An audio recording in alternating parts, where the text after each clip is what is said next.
Value zone hyper mart Nandamuri Balakrishna గారిచే November 28న నాచారంలో గొప్ప ప్రారంభం. ప్రణవి గారు పాడిన పాటకి ఈ రోజు మీరు ఇక్కడ కొరియోగ్రాఫ్ చేయడం చాలా బాగుంది. సో ప్రణవి గారు ఎన్ని మార్క్స్ వేద్దాం మాస్టర్ కి? చించేద్దాం పేపర్ లో వరుణ్ మాస్టర్ వేసినట్టు. సూపర్. సో చాలా ఇయర్స్ తర్వాత ఇద్దరు మీడియా ముందుకి స్క్రీన్ ముందుకు వచ్చారు కాబట్టి చాలా చాలా విశేషాలు షేర్ చేసుకోవాల్సినవి చాలా ఉన్నాయి.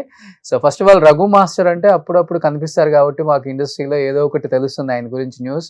బట్ ప్రణవి గారు అన్ని సూపర్ డూపర్ హిట్స్ పాడిన ప్రణవి గారు ఒక్కసారిగా సింగింగ్ ఆపేశారు, ఇండస్ట్రీలోకి రావటం మానేశారు, ఎక్కడ కనిపించడం మానేశారు. కంప్లీట్ గా ఒక హౌస్ వైఫ్ గా, ఒక అమ్మగా, ఒక కోడలుగా అలా ఇంట్లో ఉండిపోయారు నాలుగు గోడల మధ్య. ఎందుకు అంటే ఏమని చెప్తారు? చాలా హ్యాపీగా ఉండిపోయానని చెప్తాను. It is my own choice. అంటే నేను చాలా మందిని చూసాను, నా ఫ్రెండ్స్ అయినా లేకపోతే వేరే సెలబ్రిటీస్ అయినా ఎవరైనా సరే, పిల్లలు పుట్టాక of course career is very very important for a women, especially women. తన ఇండివిజువాలిటీ, సెల్ఫ్ సస్టైనబిలిటీ, సెల్ఫ్ గా నుంచోవడం అది ఉండాలి. అది ఒక కాన్ఫిడెన్స్ బూస్ట్ కూడా ఇస్తుంది. బట్ నా మటుకు నాకు వాళ్ళు ఎంత బాధపడ్డారు పిల్లలతో లేకుండా, వాళ్ళ చైల్డ్హుడ్ అంతా ఎంత మిస్ అయిపోయింది అది నేను చూసాను. అండ్ పర్సనల్ గా I had a very great childhood. చాలా ఆనందంగా పెరిగాం మేము, ఆడుతూ పాడుతూ మంచిగా పెరిగాం మేము. అలాంటి చైల్డ్హుడ్ మా అమ్మాయికి ఇద్దామని మేము అనుకున్నాము. సో రఘు ఎలాగో సంపాదించాలి కాబట్టి, వాళ్ళు చూసుకోవాలి కాబట్టి నేను హ్యాపీగా మా అమ్మాయితో ఉన్నానండి. ఇప్పుడు 5 ఏళ్ల తర్వాత మళ్ళీ వచ్చి పాడుతున్నా నేను. అంతేనా? సో అంటే నేను పాత ఆర్టిస్టులను చాలా మంది ఇంటర్వ్యూస్ చేశాను. వాళ్ళు చెప్తుంటే వినేవాళ్ళం మేము. పెళ్ళైన తర్వాత మా వారు రిస్ట్రిక్షన్స్ పెట్టారు, ఇంకా సినిమాలలో చేయకూడదు, సినిమాలోకి రాకూడదు, సినిమా మనిషి అనిపించుకోకూడదు, నువ్వు ఇంటికి మాత్రమే పరిమితం అవ్వాలి, పిల్లల్ని చూసుకోవాలి, ఒక భార్యగా ఉండాలి అని చెప్పేసి వాళ్ళు చెప్తుంటే విన్నాం ఆ రోజుల్లో. బట్ నెక్స్ట్ జనరేషన్ చూస్తే పెళ్లికి అసలుకి వర్క్ కి సంబంధమే లేదు, పెళ్లి చేసుకున్న నెక్స్ట్ డే కూడా వర్క్ చేస్తున్నారు ఇప్పుడు. అలాంటిది మాస్టర్ మీరేమన్నా రిస్ట్రిక్షన్స్ పెట్టారా ప్రణవి గారికి? అట్లా అసలు 1% కూడా పెట్టండి. ఎందుకనంటే చాలా ఇష్టం సింగింగ్, వీళ్ళ ఫీల్డ్ అంటే కూడా. పాటలు అంటే ఇష్టం. పాటలు అంటే బేసిక్ గా యూనో చిన్నప్పటి నుంచి మా నరనరాల్లో కూడా పాటలు అంటే అలా ఇమిడిపోయాయి. ఇష్టం కంటే ఎక్కువ హీ రెస్పెక్ట్స్ దట్ ప్రొఫెషన్. ఒకటి నేను ఒకటైతే నేను అంటే ఐ డోంట్ రికమెండ్, నేను ఎక్కడికి నాకు తెలిసిన వాళ్ళ దగ్గర కూడా నేను చెప్పలేనేమో కానీ, బట్ తనకు వచ్చిన వర్క్ తను నాకు ఎప్పుడన్నా చెప్పి ఇట్లా నేను రికార్డింగ్కి వెళ్తున్నాను అని చెప్పిందంటే మటుకు హ్యాపీగా నేనే వెళ్ళి డ్రాప్ చేసి పిక్ చేసుకుని వస్తాను. అది ఏ టైం అయినా. సో నా షూటింగ్ మాక్సిమం లేని టైంలో తనని డ్రాపింగ్ కానీ పికప్ కానీ నేనే చేసుకుంటాను. అండ్ వెళ్ళంగానే ఏం పాడాను ఏంటి అని మళ్ళీ వచ్చేటప్పుడు వినిపిస్తుంది.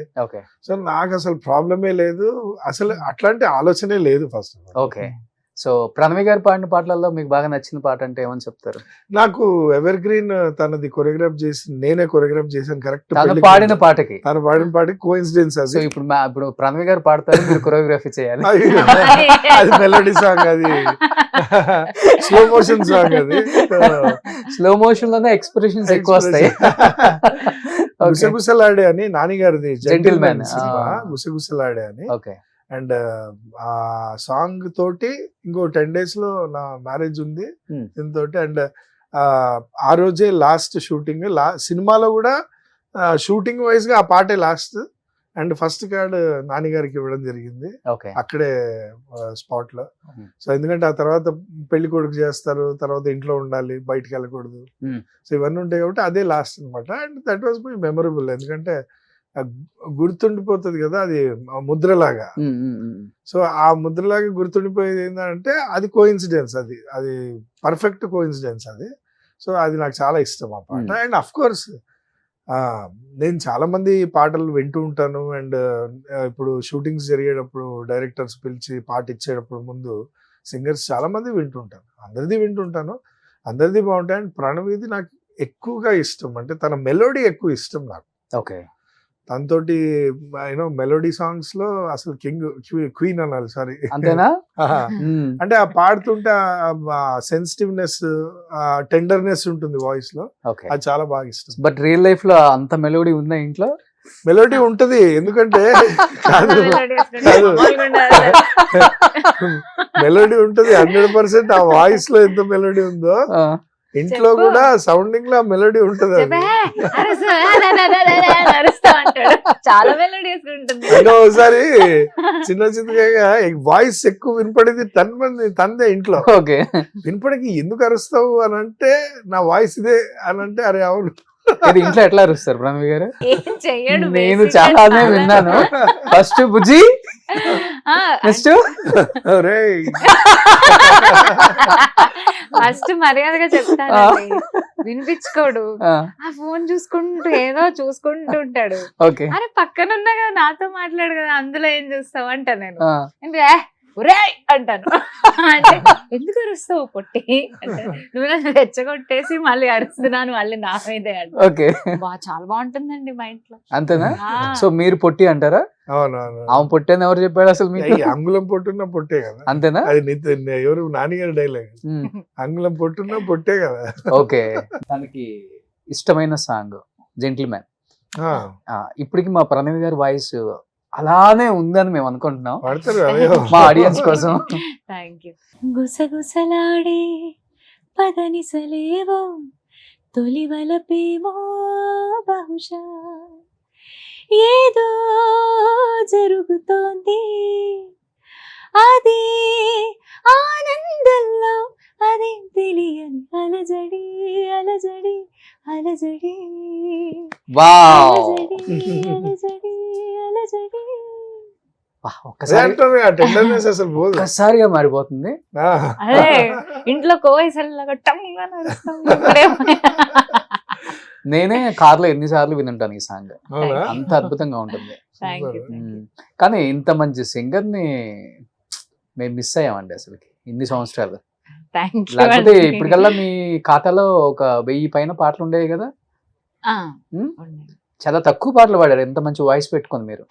అంటే సెలెక్ట్ చేసుకోవడం అలా ఉంటుందా, ఏదంటే ఆ సాంగ్ పాడరా, లేకపోతే ఏంటి అసలు? అలా ఏం లేదండి. అంటే నేను బేసిక్ గా ఎప్పుడు ఎవరిని నేను పాడతాను, నేను సింగర్ ని అని ఎప్పుడు వెళ్ళి సీడీ ఇవ్వడము లేకపోతే పరిచయం అలా ఎప్పుడు నేను చేయలేదు. ఏ పాట వచ్చినా లేకపోతే ఏ జింగిల్ అయినా సీరియల్ పాట అయినా ఏదైనా నాకు ఫోన్ వచ్చి మీరు రండి అంటే ఏది వదులుకోకుండా వెళ్ళి పాడొస్తాను నేను. పాడుతుంది. అలానే సరదాగా ఒక 4 పాడొస్తాను. నంది అవార్డులు తెచ్చుకుంది సీరియల్ పాటలకు. సినిమా కూడా వచ్చింది. ఆ, బుజ్జి.